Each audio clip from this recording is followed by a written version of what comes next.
अस्सलामु अलैकुम वरहमतुल्लाहि वबरकातुहू। इन्नल हम्दुलिल्लाह नहमदुहू व नस्तईनुहु व नस्तगफिरुहू व नऊज़ु बिल्लाहि मिन शुरूरि अनफुसिना व मिन सय्यिआति अअमालिना मय यहदियल्लाहु फला मुदिल्ल लहू फमन युद्लिल फला हादिय लहू। अशहदु अन ला इलाहा इल्लल्लाह अशहदु अन्न मुहम्मदन अब्दुहु व रसूलुहु अम्मा बाद। या अय्युहन्नास इत्तकु रब्बकुमुल्लज़ी खलक़कुम मिन नफ्सिन वाहिदा व खलक़ मिन्हा ज़ौजहा व बस्स मिन्हुमा रिजालन कसीरन निसाअ वत्तकुल्लाहल्लज़ी तसाअलून बिही वल अरहाम इन्नल्लाह कान अलैकुम रक़ीबा। अल्हम्दुलिल्लाह अल्हम्दुलिल्लाह अल्हम्दुलिल्लाह अल्हम्दुलिल्लाहि रब्बिल आलमीन। अस्सलातु वस्सलामु अला नबीना मुहम्मद व अला आलिहि व अस्हाबिहि अज्माइन। அல்ஹம்துலில்லாஹ். இன்றைக்கு நான் எடுத்துக்கொண்டுள்ள தலைப்பு மார்க்க கல்வியின் அவசியம். ஒரு முஃமினுக்கு கல்வியை தேடுறது அப்படிங்கிறது ரொம்ப கடமையான ஒரு விஷயம். அப்போ அல்லாஹ் சொல்கிறான், உங்களுக்கு கொடுக்கப்பட்ட கடமையை பற்றி நான் உங்ககிட்ட கண்டிப்பாக விசாரிப்பேன் அப்படின்ட்டு அல்லாஹ் சொல்லி காட்டுறான். அப்போ நமக்கு ஒரு விஷயம் கடமையாக்கி இருக்கும் பொழுது அப்போ அதை நம்ம எந்த அளவுக்கு தேடணும், இப்போ அந்த விஷயத்தை நம்ம கற்றுக்கிறதுக்காக எவ்வளோ தூரத்துக்கு அதுக்கு ட்ரை பண்ணணும், அதுக்காக எவ்வளோ முன் வரணும். ஒரு மனுஷன் தன்னுடைய வாழ்க்கையை ஃபுல்லாக கம்ப்ளீட்டாக முழுமை பெறணும் அப்படின்னா அவனுக்கு கல்வி அறிவு அப்படிங்கிறது ரொம்ப அவசியமாக இருக்குது. ஒருத்தன் அவன் படித்த அந்த கல்வியினால் அவனுக்கு அதனால் வரக்கூடிய ஞானம் அவன் வாழ்க்கையில் நிறைய தேடல்களை அதிகரிக்குது. சிறந்த கல்வியின் மூலம் ஒருத்தவங்களுடைய வாழ்க்கை அழகான ஒரு வாழ்க்கையாக, அதாவது ஒழுக்கம் நிறைந்த வாழ்க்கையாக மாறுது. இப்போ நார்மலாக உள்ளவங்களுக்கும் படித்த ஒருத்தவங்களுக்குமே உள்ள டிஃப்ரென்ஸ் பார்த்தோம் அப்படின்னா நிறைய டிஃப்ரென்ஸ் நம்ம கண்கூடாவே பார்ப்போம். இந்த உலக வாழ்க்கையுடைய நன்மை தீமைகளை நம்ம டிஃப்ரென்ஸ் பண்ணி பார்ப்போம். பிரித்து அறியக்கூடிய அந்த அறிவை கல்வி அறிவு நமக்கு கொடுக்கும். கண்ணியம் மிக்க வாழ்வையும் கடமையை நிறைவேற்றும் பண்பையும் நமக்கு அந்த கல்வி அறிவு தரும். கற்றவங்களுக்கு சென்ற இடம்லாம் சிறப்பு அப்படின்ற ஒரு பழமொழியை நம்ம கேட்டிருப்போம். நம்ம ஸ்கூல் புக்கிலலாம் படிச்சிருப்போம்.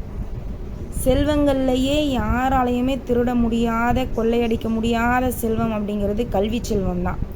சிறந்த கல்வியை நம்மளும் கற்றுக்கிட்டு அதை அதாவது படிக்க முடியாத சூழ்நிலை நிறைய பேர் இருப்பாங்க. ஸோ அவங்களுக்குமே நம்ம கற்றுக் கொடுப்போம் பார்த்தீங்களா. அந்த மாதிரி கற்றுக் கொடுக்குறவங்க தான் மனிதர்களையே சிறந்தவங்களாக இருக்காங்க. அதனால தான் ஒருத்தவங்க எவ்வளோ பெரிய பதவியில் இருந்தாலுமே தனக்கு ஒரு விஷயத்தை கற்றுக் கொடுக்குறாங்க அப்படின்னா அந்த ஆசிரியருக்கு எப்பயுமே ஒரு விதமான மரியாதையை ஏதாவது ஒரு ஸ்பீச் பேசுகிறது மூலயமாவோ இல்லை ஒரு இடத்துல அவங்க ஜெயிக்கிறாங்க அப்படின்னா அப்போ அவங்கள நினைவுபடுத்துறது மூலயமா சொல்லுவாங்க. கல்வியோட சிறப்பையும் கல்வி கற்றுக்கொள்ள வேண்டிய அவசியத்தையும் இஸ்லாம் ரொம்ப அழகாக சொல்லுது. ஆண்கள் மட்டும் இல்லை, பெண்களும் கல்வி கற்றுக்கணும் அப்படிங்கிறத இஸ்லாம் ரொம்ப தீர்க்கமாக வலியுறுத்துது. கல்வி கற்க வேண்டிய அவசியம், அதன் முக்கியத்துவம், இதை பற்றி நம்ம ரசூலுல்லாஹி ஸல்லல்லாஹு அலைஹி வஸல்லம் அவங்க நிறைய நபி மொழிகளில் சொல்லியிருக்காங்க. அதில் ஒரு சில விஷயத்தை பார்த்தோம் அப்படின்னா, நம்ம ஃபஸ்ட்டே பார்த்தோம், கல்வியை தேடுறது அப்படிங்கிறது ஒவ்வொரு முஃமின் மீதும் கடமை அப்படின்ட்டு அல்லாஹ் சொல்லி காட்டுறான். இது மட்டும் இல்லை, யார் ஒருத்தவங்க மார்க்க கல்வியை தேடுற வழியில் ஒருத்தவங்க போகிறாங்களோ அவங்களுக்கு அல்லாஹ் சொர்க்கத்துடைய பாதையை ரொம்ப ஈஸியாக ஆக்குறானா. இப்போ இவ்வளோ விஷயங்கள் நமக்கு தெரிஞ்சுமே அப்படி ஒரு மார்க்க கல்வியை நம்ம கற்றுக்காமல் இருக்கிறது எவ்வளோ ஒரு மடமைத்தனம் அப்படிங்கிறது நம்ம தான் யோசிக்கணும். கல்வியை தேடுறது நமக்கு கடமை மட்டும் இல்லை, அந்த கல்வியின் மூலம் நம்ம சொர்க்கம் செல்கிற வழியை நமக்கு அல்லாஹ் காட்டி கொடுப்பான் அப்படிங்கிறது இந்த இடத்துல நம்ம நோட் பண்ண வேண்டிய ஒரு விஷயம். ஒவ்வொரு இஸ்லாமியருடைய எதிர்பார்ப்புமே நம்ம என்ன யோசிப்போம், சொர்க்கத்துக்கு போகணும், சொர்க்கத்துக்கு போகிற அந்த வழி நமக்கு ஈஸியாக இருக்கணும் அப்படின்றது தான் நம்ம மனசில் ஒரு ஓடுது. அப்படின்னா அந்த எண்ணம் தான் நமக்கு ஓடும். ஸோ அந்த ஒரு இலக்கை நம்ம அடையணும் அப்படின்னா அப்போ அதுக்கு என்ன நம்ம ஃபாலோ பண்ணணும், அப்போ அந்த ஃபாலோ பண்ணுறதுக்கு நம்ம எந்த மாதிரியான விஷயங்களை கடைப்பிடிக்கணும், அப்போ அதை வந்து தெரிஞ்சுக்கணும் அப்படின்னா அதுக்கு அவசியமான ஒன்று என்னது? மார்க்க கல்வி. அப்போ அந்த கல்வியை தேடி அடைகிறது தான் நம்மளுடைய லட்சியமாக இருக்கணும். நம்ம கல்வி நம்ம கற்றுக்கிறது மட்டும் இல்லை, அதை அடுத்தவங்களுக்கும் கற்றுக் கொடுக்கணும் அப்படின்ட்டு தான் நம்மளுடைய மார்க்கம் நமக்கு சொல்லி கொடுக்குது. தான தர்மங்கள்லேயே சிறந்த ஒன்று ஒரு முஸ்லீம் தானும் கல்வி கற்றுக்கிட்டு அதை அடுத்த முஸ்லீம் சகோதர சகோதரிகளுக்கு கற்றுக் கொடுக்கறதும் தான் வந்து சிறந்த தர்மம் அப்படின்னு ரசூல்லா சொல்லியிருக்காங்க. அப்போ இந்த மாதிரி சொல்லியிருக்காங்க. அப்போ நம்ம ஒரு விஷயத்தை கற்றுக்கிட்டோம் அப்படின்னா அதோடைய மட்டும் அதாவது நம்ம கற்றுக்கிறதோட மட்டும் இல்லாமல் அதை அடுத்தவங்களுக்கு எத்தி வைக்கணும். நபி ஸல்லல்லாஹு அலைஹி வஸல்லம் அவங்க மஸ்ஜிது நபவியில் 2 சபையினரை வந்து கடந்து போகிறாங்க. அப்போ அவங்க அதாவது 2 சபையினர் இருக்காங்க. அவங்க 2 பேருமே நன்மையான விஷயத்தை தான் வந்து சம்பாதிக்கிறாங்க. இருந்தாலும் ரசூல்லா என்ன சொல்கிறாங்க, அந்த 2 சபையினரில் ஒருத்தவங்க ரொம்ப சிறப்பு வாய்ந்தவங்க, இன்னொருத்தவங்க அதாவது ஒரு சபையினர் வந்து என்ன பண்ணுறாங்க அப்படின்னா அல்லாஹ்விடத்தில் நிறைய பிரார்த்தனை செய்கிறாங்க. எதுக்கு பிரார்த்தனை செய்கிறாங்க? அல்லாஹ்விடத்தில் அருளை எதிர்பார்த்து பிரார்த்தனை செய்கிறாங்க. அப்போ அல்லாஹ் நாடுனா அவங்களுக்கு அதை கொடுப்பான், இல்லை கொடுக்காமையும் இருப்பான்.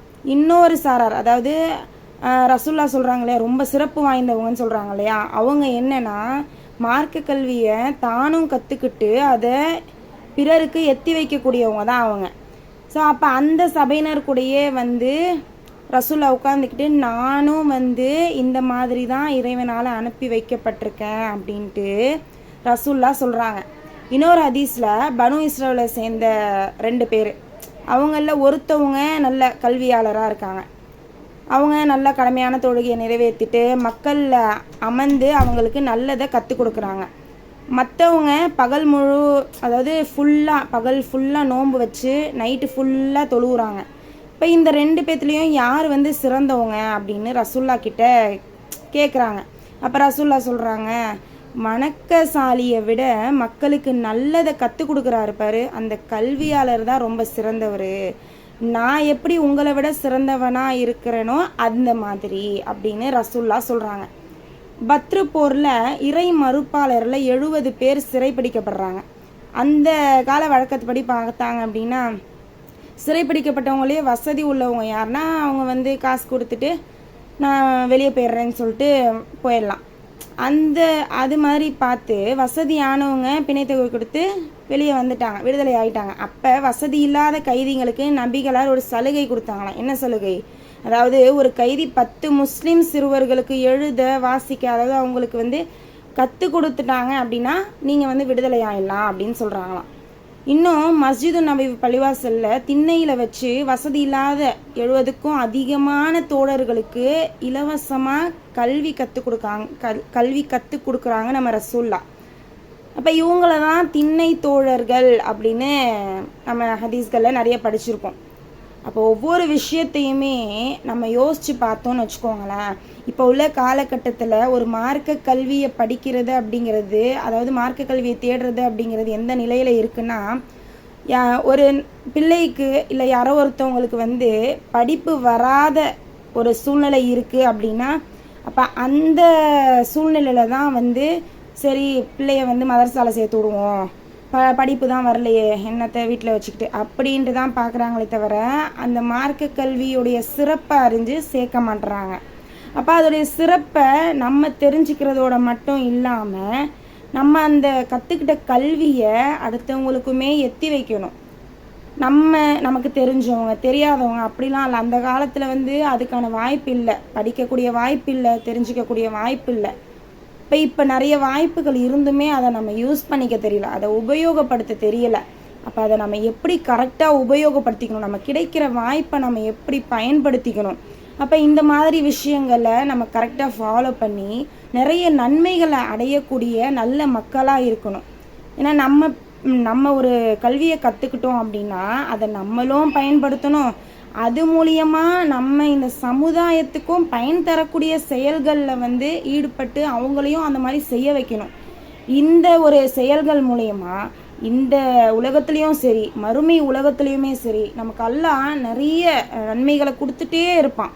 அப்போ இந்த ஒரு மார்க்க கல்வியுடைய அவசியத்தை நம்ம தெரிஞ்சுக்கிட்டு நம்ம இந்த சமுதாயத்துக்குமே சரி, நம்ம இந்த சமுதாயத்துலேருந்து ஆரம்பிக்க வேணாம், நம்ம வீட்டிலேருந்து ஆரம்பித்து நம்ம பிள்ளைகளிடத்துலேருந்து ஆரம்பித்து நம்மிடத்துலேருந்து ஆரம்பித்து தெளிவான நல்ல முறையில் நல்ல அழகிய முறையில் எந்த ஒரு ஃபிதாத்தான விஷயங்கள்லையும் அந்த மார்க்க விஷயத்தை போதிக்கிறதுலையுமே நிறைய பித்தலாட்டங்கள் இப்போ நடக்குது. ஸோ அந்த மாதிரி இல்லாமல் நன்மையை எதிர்பார்த்து இம்மையிலையும் சரி மறுமையிலையுமே வெற்றி அடையக்கூடிய நன்மக்களாக உங்களையும் சரி என்னையும் சரி அல்லாஹ் ஒவ்வொருத்தவங்களையுமே நன்மக்களை ஆக்கி அருள் புரியணும். நிறைய நன்மைகளை செய்யக்கூடிய ஒவ்வொருத்தவங்களும் நிறைய நன்மையை செய்யக்கூடியவங்களாக இருக்கணும் இன்ஷா அல்லாஹ். வாஹித் தாவானா அல்ஹம்துலில்லாஹி ரப்பில் ஆலமீன். அஸ்ஸலாமு அலைக்கும் வரஹ்மத்துல்லாஹி வபரகாத்துஹு.